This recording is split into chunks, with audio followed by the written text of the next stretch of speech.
बिस्मिल्लाहिर्रहमानिर्रहीम अल्लाहुम्मा सल्लि अला सय्यिदिना व मौलाना मुहम्मदिन व बारिक वसल्लम।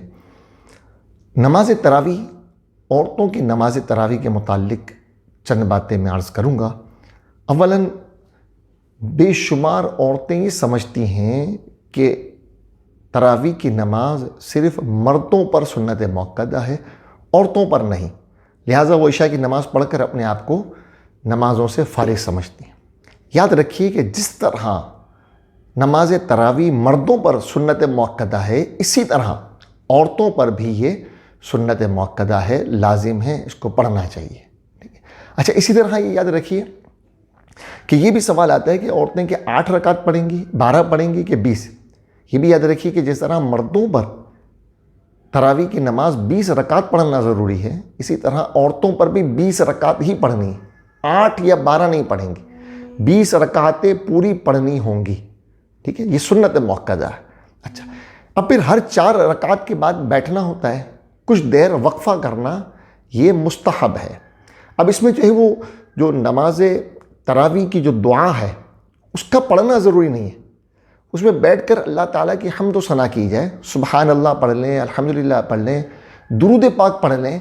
और बहुत बेहतर है कि अगर तरावी की दुआ याद हो तो वो दुआ पढ़ ली जाए। लेकिन अगर किसी को याद नहीं है तो कोई मसला नहीं है, वो दुआ ना पढ़े, उसकी जगह कोई दुरूद पाक पढ़ ले, ज़िक्र व अस्कार कर ले, या खामोश भी बैठ जाए। लेकिन खामोश बैठने से बेहतर ये है कि कोई ज़िक्र व अस्कार कर लिया जाए। लेकिन अगर कुछ देर खामोश भी बैठ जाया जाए तो भी कोई हरज नहीं है।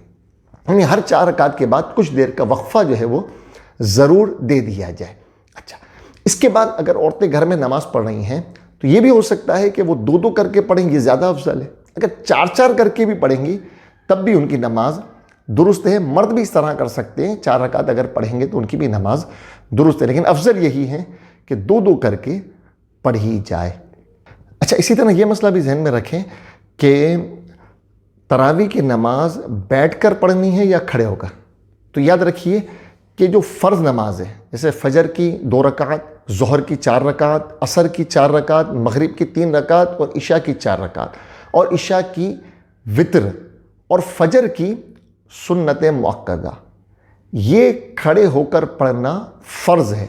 अगर बग़ैर किसी उज़र के बैठकर ये नमाज़ पढ़ेंगे तो ये नमाज नहीं होगी, जो मैंने नमाज़ें अर्ज़ की।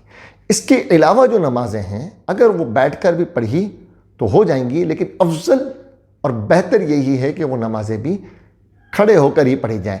लेकिन अगर बग़ैर किसी उज़र के बैठकर पढ़ेंगे तो उसका सवाब आधा मिलेगा। ठीक है ना। तो बेहतर ये कि ज़्यादा से ज़्यादा सवाब के हुसूल की कोशिश की जाए। कोई उज़र ना हो, खड़े होकर पढ़ सकते हो तो बहुत ही अफजल और आला यही है कि खड़े होकर पढ़ें। तो इन चीज़ों का ख़वातीन घर में भी नमाज का एहतमाम करें और मर्द हज़रात मस्जिद में जाकर नमाज तरावी का एहतमाम करें, जमात के साथ पढ़ें। ख़वातीन घर में पढ़ें, ये उनके लिए बहुत अफजल है। और ये नमाज ज़रूरी है, सुन्नत मुअक्कदा है, इसको पढ़ना है, इसको पढ़ें और रमज़ान की बरकतें हासिल करें। रमज़ान का महीना तो इबादत के लिए, जितनी ज़्यादा इबादत करेंगे उतना ज़्यादा सवाब मिलेगा।